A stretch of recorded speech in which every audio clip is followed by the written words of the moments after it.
എല്ലാവർക്കും നമസ്കാരം. ഇന്ന് നമുക്ക് മലയാളികളുടെ സ്വന്തം പലഹാരമായിട്ടുള്ള പഴംപൊരി അല്ല എന്നുണ്ടെങ്കിൽ ഏത്തക്ക അപ്പം വളരെ പെർഫെക്റ്റ് ആയിട്ട് എങ്ങനെ വീട്ടിൽ തയ്യാറാക്കിയെടുക്കുന്നത് നോക്കാം. ഈ ഒരു റെസിപ്പിയിൽ നമ്മൾ ബേക്കിംഗ് പൗഡറും ബേക്കിംഗ് സോഡയും ഒന്നും തന്നെ ചേർത്തിട്ടില്ല. ചായക്കടകളിൽ കിട്ടുന്നതിനേക്കാട്ടിലും ടേസ്റ്റിലും അതുപോലെ തന്നെ ടെക്സ്ചറിലും ഈ ഒരു പഴംപൊരി നമുക്ക് തയ്യാറാക്കിയെടുക്കാം. അപ്പോൾ അതെങ്ങനെയാണെന്ന് നോക്കാം.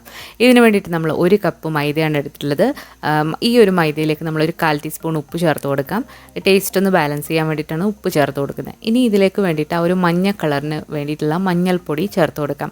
1/4 ടീസ്പൂൺ വരെ ചേർത്ത് കൊടുക്കാം. അത് നിങ്ങളുടെ ഇഷ്ടത്തിന് കൂട്ടോ കുറയ്ക്കോ ചെയ്യാവുന്നതാണ്. ചേർത്തില്ലെങ്കിലും കുഴപ്പമൊന്നുമില്ല.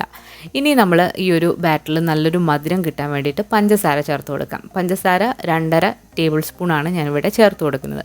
ഓരോരുത്തരുടെ ഇഷ്ടത്തിനനുസരിച്ചിട്ട് ഇത് കൂടുകയോ കുറയ്ക്കുകയോ ചെയ്യാവുന്നതാണ്. ഇനി ഈ ഒരു പഴംപൊരിയുടെ ബാറ്റർ നല്ല ക്രിസ്പി ആവാൻ വേണ്ടിയിട്ട് നമ്മളിതിലേക്ക് 2.5 ടേബിൾ സ്പൂൺ റവയാണ് ചേർത്ത് കൊടുക്കുന്നത്. റവ എന്ന് പറയുമ്പോൾ വളരെ ചെറിയ തരികളുള്ള റവയാണ്. റവ ഇല്ലാന്നുണ്ടെങ്കിൽ നിങ്ങൾക്ക് വറുത്ത അരിപ്പൊടിയോ വറക്കാത്ത അരിപ്പൊടിയോ ഒരു 2.5 ടേബിൾ സ്പൂൺ ഇതിലേക്ക് ചേർത്ത് കൊടുക്കാവുന്നതാണ്. അപ്പോൾ ഇത് എന്തായാലും നിങ്ങൾ ചേർത്ത് കൊടുക്കണം. അപ്പോഴാണ് ആ ഒരു കറക്റ്റ് ടെക്സ്ചറിൽ കിട്ടുക. ഇനി ഇതെല്ലാം കൂടി നന്നായിട്ടൊന്ന് മിക്സ് ചെയ്ത് കൊടുക്കുന്നുണ്ട്.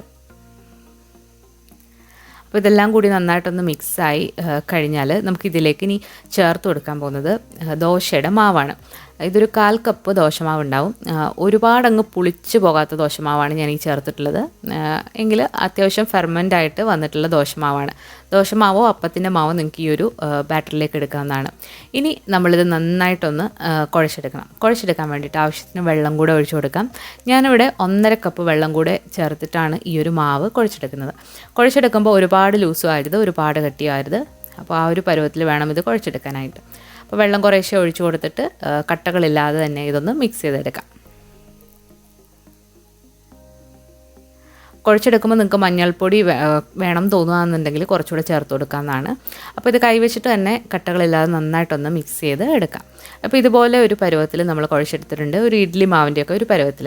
ഇനി നമുക്കിത് റെസ്റ്റ് ചെയ്യാനായിട്ട് മാറ്റി വെക്കണം. നമ്മളിതിൽ ബേക്കിംഗ് സോഡയോ പൗഡറോ ഒന്നും ചേർക്കാത്തത് കാരണം നമ്മളിത് കുറച്ചധികം നേരം റെസ്റ്റ് ചെയ്യുമ്പോഴാണ് ഈ ഒരു പഴംപൊരി നല്ലതായിട്ട് വരിക.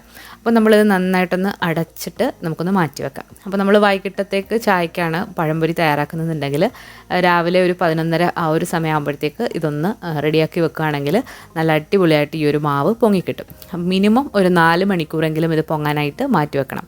ഇനി നമുക്കിതിലേക്ക് വേണ്ടിയിട്ടുള്ള പഴം ഒന്ന് കട്ട് ചെയ്തെടുക്കാം. പഴം എടുക്കുമ്പോൾ ശ്രദ്ധിക്കേണ്ടത് നന്നായിട്ട് പഴുത്ത ഏത്തപ്പഴമാണ് നമ്മൾ ഈ ഒരു പഴംപൊരിക്കായിട്ട് വേണ്ടത്. അപ്പോൾ ഈ ഒരു പഴം 2ആയിട്ട് മുറിക്കാം, അല്ലാന്നുണ്ടെങ്കിൽ 3 സ്ലൈസായിട്ട് മുറിക്കാം. ഞാനിവിടെ 3ആയിട്ടാണ് ഈ ഒരു പഴം ഒന്ന് കട്ട് ചെയ്തെടുക്കുന്നത്. ഒരുപാട് നീളമുള്ള പഴമാണെങ്കിൽ 2ആയിട്ട് കട്ട് ചെയ്തിട്ട് മുറിച്ചെടുക്കാം, അല്ലാന്നുണ്ടെങ്കിൽ ഇതുപോലെ നീളത്തിലും എടുക്കാവുന്നതാണ്.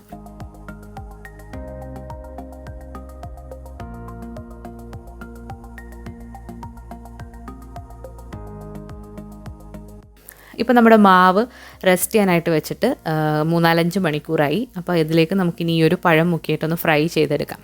അപ്പോൾ എന്തായാലും ഇതുപോലെ റെസ്റ്റ് ചെയ്യാൻ വെക്കുകയാണെങ്കിൽ നിങ്ങൾക്ക് ഇതിലേക്ക് ബേക്കിംഗ് പൗഡറോ സോഡയോ ഒന്നും തന്നെ വേണ്ട. ഇനി നിങ്ങൾ ഇൻസ്റ്റൻ്റായിട്ടാണ് തയ്യാറാക്കുന്നതെന്നുണ്ടെങ്കിൽ ഇതുപോലെ റെസ്റ്റ് ചെയ്യാൻ വെക്കേണ്ട ആവശ്യമില്ല. പകരം ഒരു 1/4 ടീസ്പൂണിനെക്കാട്ടിലും കുറവ് ബേക്കിംഗ് സോഡ ചേർത്തിട്ട് നമുക്കിത് ഫ്രൈ ചെയ്തെടുക്കാം. പക്ഷേ മഞ്ഞളും ബേക്കിംഗ് സോഡയും കൂടെ നമ്മൾ ഇട്ടിട്ട് ഫ്രൈ ചെയ്തെടുക്കുകയാണെങ്കിൽ ഈ ഒരു പഴം പൊരിക്കൊരു റെഡ് കളറ് വരും അതിൻ്റെ മാവിന്. അപ്പം എപ്പോഴും ബേക്കിംഗ് സോഡ ഇടാതെ ചെയ്യുന്നതാണ് ഏറ്റവും നല്ലത്. അപ്പോൾ കുട്ടികൾക്കൊക്കെ ധൈര്യമായിട്ട് നമുക്ക് കൊടുക്കാം. അപ്പോൾ ഇനി ഇത് നമ്മൾ ഈ ഒരു പഴം ഈ ഒരു ബാറ്ററിൽ മുക്കിയതിന് ശേഷം നല്ല ചൂടായി കിടക്കുന്ന എണ്ണയിലിട്ട് ഫ്രൈ ചെയ്തെടുക്കാം. ഫ്രൈ ചെയ്യാനായിട്ട് നിങ്ങൾക്ക് ഏത് ഓയിൽ വേണമെങ്കിലും എടുക്കാം, വെളിച്ചെണ്ണ എടുക്കാം, അല്ലാന്നുണ്ടെങ്കിൽ റിഫൈൻഡ് ഓയിലും എടുക്കാവുന്നതാണ്. ഞാനിവിടെ റിഫൈൻഡ് ഓയിലാണ് എടുത്തിട്ടുള്ളത്.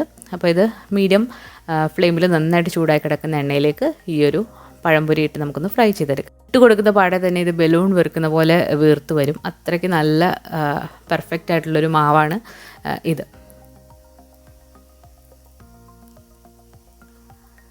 അതുപോലെ തന്നെ ഇത് നല്ല ടേസ്റ്റുമാണ്. കുറച്ചധികം നേരം ഇത് നല്ല ക്രിസ്പി ആയിട്ട് ഈ ഒരു പഴംപൊരി ഇരിക്കും.